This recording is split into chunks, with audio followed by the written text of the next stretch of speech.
सानंद जी, आपकी फिल्म आ रही है भाभी जी घर पर है। उसके बारे में आप क्या कहना चाहेंगे? मैं यही कहना चाहूँगा कि बहुत बड़ा मोमेंट है हमारे लिए। इतने लंबे समय से हम छोटे पर्दे पर थे, अब बड़े पर्दे पर आ रहे हैं, तो बहुत बड़ा मोमेंट है ये। और हम इस फिल्म को नेक्स्ट लेवल पे लेके चले गए हैं। बहुत ही अलग है। भाभी जी का तो बहुत स्ट्रॉन्ग कनेक्शन है ही ऑडियंसेस के साथ।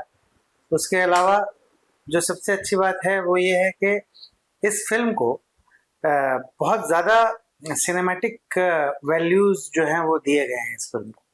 और हमारे डायरेक्टर शशांक बली ने बहुत दिल से मेहनत की है। और जो बहुत बड़े-बड़े सिनेमा एक्टर्स हैं जैसे कि रवि किशन जी हैं, विजेंद्र काला हैं, निरहुआ हैं, मुकेश तिवारी हैं, इन लोगों को हम सिनेमा की वजह से जानते हैं। मुश्ताक खान हैं, इन लोगों को हम लोग सिनेमा की वजह से जानते हैं। तो इन लोगों ने कहानी में बहुत ज़्यादा इम्पोर्टेंट रोल प्ले किया है। और इस वजह से ये फिल्म ऑटोमेटिकली बहुत बड़ी हो जाती है। और बहुत ही बहुत ही इंटरेस्टिंग स्टोरी है। बहुत सारी चीज़ें हैं इसमें। हॉरर एलिमेंट भी है, कॉमेडी बहुत ज़्यादा है, यानी बहुत हंसी आती है। और हर मोमेंट पे कहीं ना कहीं आपको फिल्म गुदगुदाती है, आपको it tickles your funny bone. और कहीं कहीं पे तो बहुत ही जोरदार लाफ्टर आता है। तो बहुत फुल एकदम पैसा वसूल एंटरटेनमेंट है। और भाभी जी एक ऐसा सीरियल रहा है जो कि हमेशा से फिल्म वर्दी रहा है। इस पर हमेशा सिनेमा, यानी इसका कॉन्सेप्ट सिनेमैटिक है बेसिकली। और जिस डायरेक्टर ने इसको डायरेक्ट किया है इस फिल्म को, वो जीनियस हैं। उनको सिनेमा ही समझ में आता है और उन्होंने इसको डायरेक्ट किया है। और बहुत ज़्यादा जो कैरेक्टर्स हैं भाभी जी के, जिससे बहुत प्यार किया है दर्शकों ने पिछले 11 साल में, वो सारे कैरेक्टर्स हैं। साथ में बहुत बड़े बड़े बाप लोग आ गए, तोप लोग जो है। और उन लोगों ने मिलकर जो रायता फैलाया है, वो आपको देखने में इतना ज़्यादा हंसी आएगी, मज़ा आएगा कि क्या बताऊँ। तो मैं बहुत खुश हूँ। बहुत प्राउड मोमेंट है मेरे लिए। और हमारे राइटर और जिन्होंने इसको कंसीव किया था, मनोज संतोषी, ये उनका ड्रीम प्रोजेक्ट था। तो वो गुजर गए बेचारे, वो ये दिन नहीं देख पाए। पर मज़े की बात ये है कि खास बात ये है, मज़े की क्या बात, दुख की बात है, पर बहुत खास बात है कि जिस दिन इस फिल्म का शूट खत्म हुआ, उसके अगले दिन मनोज संतोषी जी का स्वर्गवास हुआ और वो चले गए इस दुनिया को छोड़कर। तो उनका सपना है शशांक बली, जो डिजर्व करते हैं as a director, as a storyteller, वो उनको अभी तक नहीं मिला है। वो बहुत बड़े जीनियस हैं। तो it's time for him to shine now, you know. तो मैं दिल से प्रे कर रहा हूँ। मेरा भी बहुत अच्छा काम है, एकदम नए ढंग का काम है। बहुत सारी चीज़ें मैंने की हैं इस फिल्म में जो कि आज तक कभी भी 11 साल में नहीं की। तो ऐसे काम मैंने किए हैं इसमें। तो ओवरऑल एक बहुत बड़ा प्रॉमिस है और बहुत बड़ा एंटरटेनर है ये, जो कि 6 फरवरी 2026 को थिएटर्स में लगने वाला है। तो मुझे उम्मीद है कि it's going to be a box office success. उसकी वजह सबसे बड़ी ये है कि मैं नेटवर्किंग नहीं करता हूँ।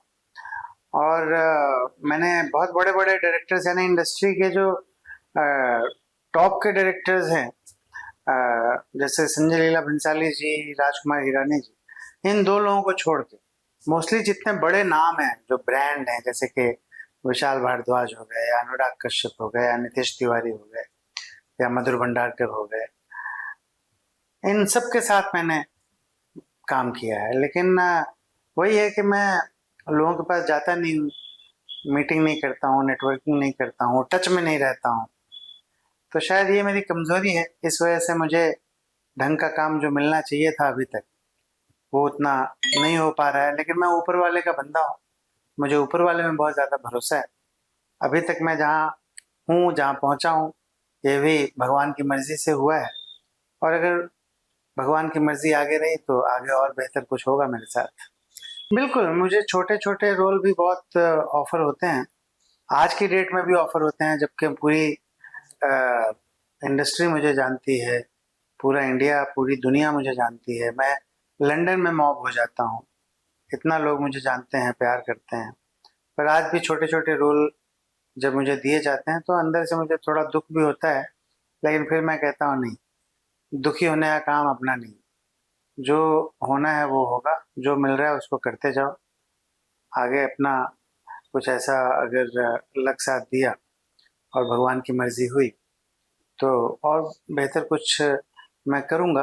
पर ये सच है कि छोटे छोटे रोल जो हैं उनसे मुझे काफ़ी जोड़ा जाने लगा है।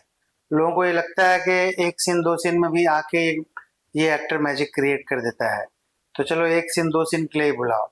अब छिछोरे में एक सीन मैंने किया, वो बहुत बड़ा हिट हो गया, तो अब लोग मुझे एक सीन दो सीन के लिए ही बुला रहे हैं। उनको ये सोचना चाहिए ना कि अगर मैं एक सीन में इतना ज़्यादा मैजिक क्रिएट कर सकता हूँ तो आप मुझे लंबा रोल दे के देखो, तब मैं आपकी पूरी फिल्म को मैजिकल बना दूंगा। पर वो नहीं हो पा रहा है अभी तक, अनफॉर्चुनेटली। देखते हैं भगवान कब चाहते हैं। नहीं, बिल्कुल नहीं सोचा था। मैं एक्चुअली सरप्राइज हुआ बहुत ज़्यादा जब मुझे रियलाइज़ हुआ कि ये इतना ज़्यादा कनेक्ट कर गया है, इतना बड़ा हिट हो गया है।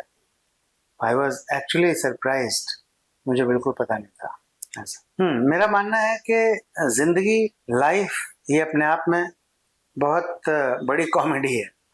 और क्योंकि देखिए सिंपल सी बात है कि हम लोग खुद को इतना सीरियसली लेते हैं, पर अगर आप ध्यान दें तो जो सुप्रीम पावर है वो हम लोगों को बार बार इशारा करता है कि इतना सीरियसली मत लो, क्योंकि तुम्हारे हाथ में कुछ है नहीं, कभी भी कुछ भी हो सकता है। हम लोगों ने खुद को क्रिएट नहीं किया है, ये मैं बार बार बोलता हूँ। और जब हमने खुद को क्रिएट नहीं किया है, इंसान जो मैं हूँ, जैसे मान लीजिए आर्टिफिशियल इंटेलिजेंस, अब वो एक टेक्नोलॉजी है जो कि इंसान ने बनाई है, इन्वेंट की है। पर इंसान को किसने इन्वेंट किया? हम तो अपने आप को इन्वेंट तो हमने किया नहीं, तो कहीं ना कहीं से कोई सुप्रीम पावर है जो सब कुछ कंट्रोल करती है। तो क्यों इतना हम लोग खुद को सीरियसली लेते हैं, इतना लोड क्यों लेते हैं? तो जब मैं देखता हूँ लोगों को इतना स्ट्रेस लेते हुए रोड पे जब चलता हूँ और जिस ढंग से इन डिसिप्लिन में लोग भाग रहे होते हैं, ऐसा लगता है कि उनके पास एक सेकंड नहीं है लाइफ में, अगले सेकंड उनकी मौत होने वाली है। इस ढंग से लोग ड्राइव करते हैं, ऐसे हॉन्किंग करते हैं, इतनी बदतमीजी करते हैं। तो पता नहीं किस बात की इतनी जल्दी है उनको ओवरटेक करने की। तो ये पूरी ओवरऑल जिंदगी में, ये सिर्फ ट्रैफिक का तो एक मैंने एग्जांपल दिया, पूरी लाइफ में हम लोग ऐसे ही परेशान रहते हैं, कभी कुछ कभी कुछ कभी कुछ, कोई ना कोई रीजन हम ढूंढ ही लेते हैं परेशान रहने का। पर सच यही है कि हमको खुद को इतना सीरियसली नहीं लेना चाहिए। इस मोमेंट में रहो, ऊपर वाले में, सुप्रीम पावर में विश्वास रखो, और जो भी सामने काम आ रहा है अपना कर्म करते जाओ, और अनकंडीशनल हैप्पीनेस अचीव करने की कोशिश करो। तो मेरे को सब कुछ बहुत कॉमिक लगता है मेरे चारों तरफ। ये पूरी लाइफ अपने आप में, ये दुनिया, ये धरती अपने आप में कॉमेडी लगती है मुझे। तो उसी से मैं ऑब्जर्व करता हूँ और उसी से मेरी जो कॉमिक टाइमिंग है वो आती है, क्योंकि मैं बहुत ही कीन ऑब्जर्वर हूँ और लोगों को लगातार देखता हूँ किस ढंग से लोग बिहेव करते हैं, किस ढंग से लोग रिएक्ट करते हैं, किस ढंग से लोग सोचते हैं, किस ढंग से लोग बात करते हैं, किस ढंग से लोग रिलेशनशिप को समझते हैं, किस ढंग से लोग अपने प्रोफेशनल लाइफ और पर्सनल लाइफ को अलग अलग करके उस बारे में क्या क्या सोचते हैं, सोशल मीडिया किस ढंग से फंक्शन करता है, क्या क्या करता है। तो बहुत सारी बातें हैं जो कि हम ऑब्जर्व कर सकते हैं और उसमें कॉमेडी निकल के आती है, बहुत सारी बातें। तो वहीं से मैं सीखता हूँ ऑब्जर्व कर करके। और क्योंकि मैंने जिंदगी में इतने धक्के खाए हैं, इतनी तकलीफें, इतनी परेशानियां झेली हैं कि मैं इम्यून हो गया हूँ। तो अब मुझे सचमुच पेनफुल सिचुएशन में मज़ा आने लगा है। तो सक्सेना का जो मेरा कैरेक्टर है उसके मैं बहुत क्लोज इसीलिए हूँ। तो यही सब ऑब्जर्व कर कर के, चीज़ों को समझ समझ के मुझे हंसी आती है, और उसी से मेरी कॉमिक टाइमिंग जो है वो इम्प्रूव होती है। मेरा एक्चुअली यही फोकस है कि मैं रियल लाइफ और रियल लाइफ को मर्ज कर दूं। मैं इस कोशिश में हूँ, इसमें लगातार मैं लगा हुआ हूँ कि रियल लाइफ और रियल लाइफ को मर्ज कर दूं मैं। तो मैं हमेशा किसी न किसी कैरेक्टर में रहता हूँ, कभी कुछ सोचने लगता हूँ, कभी कुछ सोचने लगता हूँ, कभी कुछ सोचने लगता हूँ। तो कैरेक्टर में रहने के लिए मुझे कैमरे की ज़रूरत नहीं है। कैमरा हो ना हो, कैमरा ऑफ हो ऑन हो, किसी भी सिचुएशन में मैं किसी न किसी कैरेक्टर को अपने अंदर लिए रहता हूँ। तो अगर कोई ना कोई कैरेक्टर मेरे अंदर है तो इसका मतलब मैं अपने प्रोफेशन रियल लाइफ में ही हूँ फिर। अगर कोई ना कोई कैरेक्टर मेरे अंदर है, कैमरा ऑन हो या ना हो, पर रियल लाइफ ही हुई ना वो, क्योंकि मेरा रियल कोई कैरेक्टर ही नहीं है। अगर मैं ऐसा कर लूँ तो मुझे कोई भी कैरेक्टर करना मेरे लिए इजी हो जाएगा।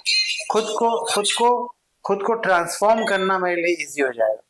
किसी भी कैरेक्टर में घुसना मेरे लिए आसान हो जाएगा अगर मैं ऐसा कर सकूं। तो एज एन एक्टर देखो क्या है कि अगर मेरी पर्सनल प्रेफरेंसेस हों, जैसे अभी एक प्रोजेक्ट मैं कर रहा हूं तो उसमें एक लिस्ट आई लंबी चौड़ी प्रोडक्शन की तरफ से, जिसमें कि उन्होंने ये बोला कि ये है, आपके क्या क्या प्रेफरेंसेस हैं, आपको ये करना है, ये करना है या ये करना है। बहुत सारे उसमें प्रेफरेंसेस का एक लिस्ट भेजा उन्होंने और मैंने बोला I am okay with everything, क्योंकि कोई ना कोई कैरेक्टर, कोई ना कोई बंदा जो है वो हर चीज के लिए, किसी एक चीज के लिए, कोई मान लीजिए लिस्ट है जिसमें कि आपको बताया गया कि आप इस चीज में कंफर्टेबल हो या नहीं। किसी ने बोला कि आप नॉनवेज खाने में कंफर्टेबल हो या नहीं, तो बहुत सारे लोग हैं जो कि कंफर्टेबल हैं और बहुत सारे हैं जो कि कंफर्टेबल नहीं। पर मैं ये चाहता हूं कि मैं हर चीज में कंफर्टेबल रहूं। आप मेरे से कैरेक्टर के लिए कुछ भी करवा लो। तो इसलिए मैं रियल लाइफ और रियल लाइफ को मर्ज करना चाह रहा हूं, ताकि मेरा अपना कोई ऐसा वजूद ही ना हो। कोई मिमिक्री आर्टिस्ट अगर है तो वो सानंद वर्मा की मिमिक्री ना कर पाए, मेरे किसी कैरेक्टर की मिमिक्री कर पाए, वो दुबे जी की कर पाए, वो सक्सेना की कर पाए मिमिक्री, पर सानंद वर्मा की नहीं, क्योंकि सानंद वर्मा का कोई फिक्स्ड पैटर्न है ही नहीं। तो मैं इस दिशा में काम कर रहा हूँ। करियर गोल्स तो कुछ नहीं है, बस काम मिलता रहे बढ़िया बढ़िया, और मैं लोगों को लगातार एंटरटेन कर पाऊँ। इसके अलावा डेफिनेटली सिंगिंग में मैं कुछ करना चाह रहा हूँ, क्योंकि मुझे ऐसा लगता है कि भगवान ने मुझे ये ताकत दी है, एक टैलेंट दिया है जो कि बहुत ही यूनिक है। तो एज ए सिंगर भी मैं कुछ चाहता हूँ कि कर पाऊँ, तो उस दिशा में भी थोड़ी मेहनत चल रही है आजकल।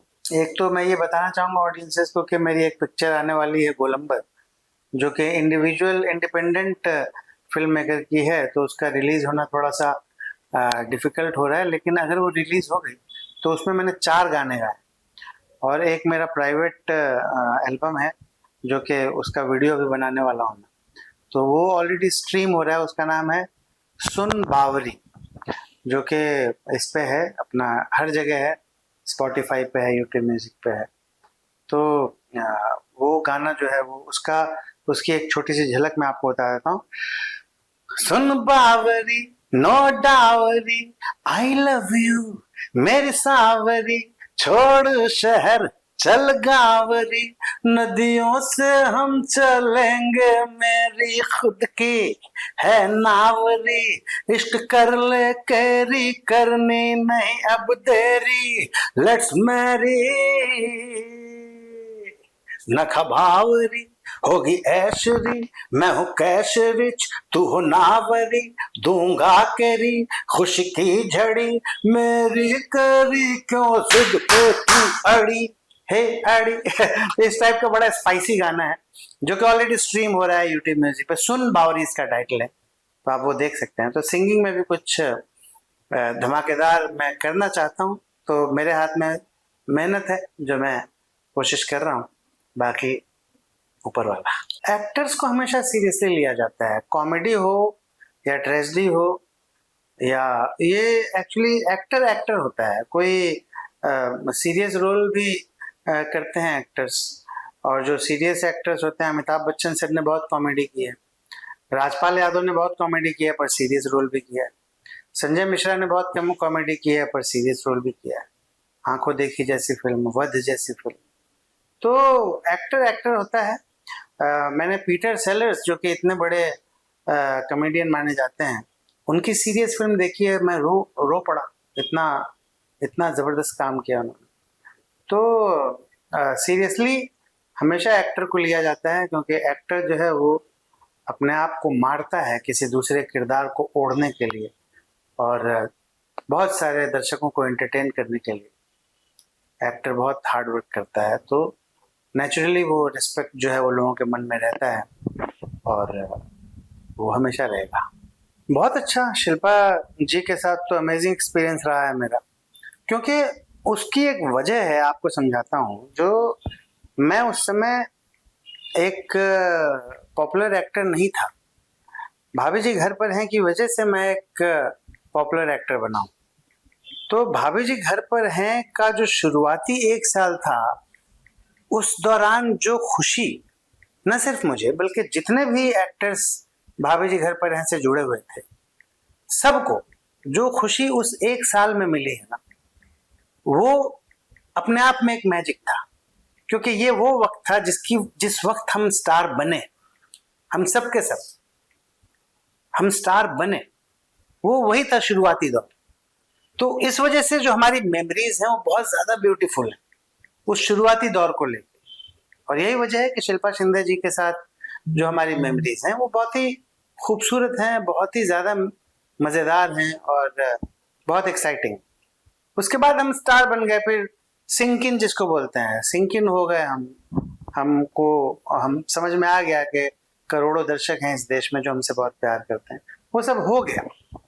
उसके बाद फिर हम नॉर्मल हो गए। उसके बाद शुभांगी आत्रे जी आई, तो फिर वो हमारे लिए एक कलीग थी, अच्छा काम किया उन्होंने, हमारा बढ़िया एक प्रोफेशनल कनेक्शन रहा। लेकिन जो एक इमोशनल, एक पर्सनल कनेक्शन होता है, वो शिल्पा जी के साथ ही हमारा हुआ, और उसके पीछे का लॉजिक मैंने आपको समझाया। तो दोनों बहुत अच्छी हैं, कोई कंपैरिजन नहीं करना चाहिए हमें किसी के बीच में। पर शिल्पा शिंदे जी जब वापस आई हैं तो ऐसा लग रहा है जैसे हमारे पुराने जो गोल्डन डेज थे वो वापस आ गए हैं। We are very very happy and having a great time. नहीं, मैं रिग्रेट नहीं करता कभी। मैं कभी रिग्रेट नहीं करता, क्योंकि मेरा कुछ डिसीजन ही नहीं होता है, मुझे ऐसा लगता है सब भगवान चाहते हैं वही होता है, ये मेरा मानना है ना। तो मैं रिग्रेट काहे के लिए करूं? मैं ये समझता हूँ कि अगर मेरे साथ कुछ गलत हुआ, बुरा हुआ, वो भी ऊपर वाला दोषी है उसका, और अगर कुछ अच्छा हुआ तो क्रेडिट भी ऊपर वाले को ही मैं देता हूँ। मैं अपने आप को जीरो समझता हूँ, मैं कुछ नहीं। तो जब इस अप्रोच के साथ हम रहने लगते हैं तो कोई स्ट्रेस होता ही नहीं है जिंदगी में। ये डायलॉग तो शशांक बली के मुंह से निकला था सबसे पहले, आई लाइक इट। और शुरुआती जो कुछ सीन्स हुए थे तो उसमें मैं कॉकाइड नहीं बनता हूँ, पर शशांक सर को लग रहा था कि समथिंग इज मिसिंग, तो उनका ये आइडिया था कि थोड़ा जब भी आई लाइक इट बोलो तो कॉकाइड हो जाओ, मतलब ये। तो मैंने वो करना शुरू किया। तो इसका क्रेडिट जो है वो मैं शशांक बाली सर को देता हूँ, आई लाइक इट का। बाकी जो कैरेक्टर कंसीव किया था, लिखा था, वो श्री स्वर्गीय मनोज संतोषी जी हैं, जिन्होंने इस कैरेक्टर को कंसीव किया था, लिखा था। तो दोनों के प्रति मैं बहुत ज़्यादा शुक्रगुजार हूँ। सक्सेना की कास्टिंग जो मेरी हुई उसमें भी शशांक सर का हाथ था, तो मैं सबसे ज़्यादा एहसानमंद हूँ शशांक सर का, जिन्होंने सक्सेना में बहुत बड़ा अपना कंट्रीब्यूशन दिया, उनकी वजह से हुआ। और मुझे बहुत ज़्यादा इस बात की खुशी है कि लोगों से मेरे कैरेक्टर ने इतना कनेक्ट किया, लोगों ने इतनी मोहब्बत दी, इतना प्यार दिया। लोग मुझे आई लाइक इट सर बोलते हैं, कई बार सक्सेना जी बोलते हैं। तो किसी भी एक्टर के लिए ये बहुत बड़ी कामयाबी होती है। सबसे बड़ी कामयाबी होती है जब उस एक्टर को उसके रियल नाम से जाना जाए, जैसे शाहरुख खान सर हैं, अमिताभ बच्चन जी। और जो सेकंड बेस्ट कामयाबी होती है वो किसी कैरेक्टर से जाना जाए। तो मुझे सेकंड बेस्ट कामयाबी मिल चुकी है। सक्सेना जी के रूप में लोग मुझे बहुत जानते हैं, दुबे जी के रूप में भी लोग मुझे बहुत जानते हैं, अपहरण सबका कटेगा। और अब बहुत लोग मुझे मेरे रियल नेम से भी जानते हैं, सानंद वर्मा। कई बार अब मुझे सानंद जी के नाम से भी फैंस बुलाते हैं, अरे सानंद वर्मा जा रहे हैं। तो इन चीज़ों को देखता हूँ तो थैंक यू बोलता हूँ ऊपर वाले को, लगता है कि बहुत अच्छा हो रहा है। और मैं यही चाहूँगा, 6 फरवरी को भाभी जी घर पर हैं, fun on the run release हो रही है, तो आप लोग प्लीज़ जाइए बॉक्स ऑफिस पे, इसको एक सुपरहिट बनाइए, पिक्चर देखिए थिएटर में। थिएटर में देखने का एक अलग ही मज़ा है, और ये थिएटर के लायक फिल्म है, क्योंकि इसमें रोड मूवी वाला भी बहुत सारा फील है। तो रोड मूवी जो है ना वो हमेशा बड़े स्क्रीन पे ज़्यादा अच्छी लगती है। तो रोड मूवी है, इसमें गाड़ियाँ हैं और अब आप सोचिए हॉलीवुड की फिल्में जो हैं जैसे फास्ट एंड फ्यूरियस, अब वो आपको बिग स्क्रीन पे ही मजा आएगा।